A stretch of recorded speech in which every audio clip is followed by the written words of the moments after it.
స్వామి మొదట చేపట్టిన వేసవి శిక్షణ తరగతులలో బెంగళూరులో పిల్లలకు ఎంతో ఆదరాభిమానాలను అందజేశారు.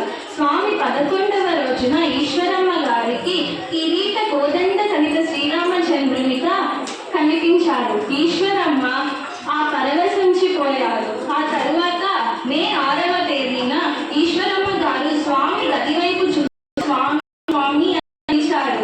స్వామి అని పలుకులు విని ఆమె శ్వాస విడిచారు. ఇలాంటి సునాయాసం ఏ ఒక్కరికో కానీ లభించదు. చివరి క్షణాల్లో భగవంతుని స్మరించడమే ఆ భగవంతుని పలుకులు కూడా ఈశ్వర ఇదే మోక్షానికి ప్రాప్తిస్తుందని స్వామి వారు తెలియజేశారు. ఈశ్వరమ్మ గారు కోరిన ఈ 3 కోరికలు కేవలం పుట్టపర్తికే పరిమితం కాలేదు. స్వామి ప్రేమ చినుకుగా మొదలై నదిగా రూపుదిద్దుకొని మన అవసరాలను ఉంటుంది. ఈశ్వరమ్మ గారు మరణించిన 6వ తేదీ ప్రపంచ ఈశ్వరమ్మ సంస్మరణ దినోత్సవంగా ప్రకటించారు. ఆమెకి బాలలంటే ఎంతో మక్కువ. దాని కారణంగా బాబా వారు మే 6వ తేదీని బాలల దినోత్సవంగా ప్రకటించారు.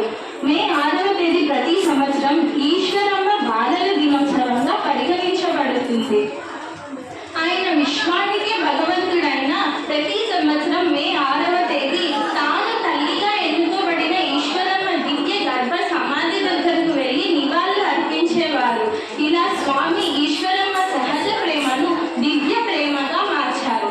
తల్లి, తండ్రి, గురువు, దైవం ఇలా తల్లికే మొదటి స్థానం ఇచ్చారు. ఎందుకంటే మనల్ని తల్లి పెంచడమే కాకుండా మనకు కనిపించే దైవం అమ్మ. యుగ యుగాలుగా ఎందరో అవతార పురుషులు తమ మాతృమూర్తులను మన్నిస్తూ మనకు మార్గదర్శకులయ్యారు. కలియుగంలో శంకర భగవత్పాదులు శ్రీ సత్యసాయి భగవానుడు, కృతయుగంలో వామనుడు, త్రేతాయుగంలో శ్రీరాముడు వీళ్ళందరూ కూడా తమ మాతృమూర్తులను ఆరాధించి గౌరవించి మనకు ఆదర్శంగా నిలిచారు. అంతేకాదు పాండురంగడు సైతం పుండరీకుణ్ణి పరీక్షించడానికి వచ్చి తల్లిదండ్రుల సేవలో నిమగ్నమైన పుండరీకుణ్ణి చూసి నిరీక్షించలేదా? మనం తల్లిదండ్రులు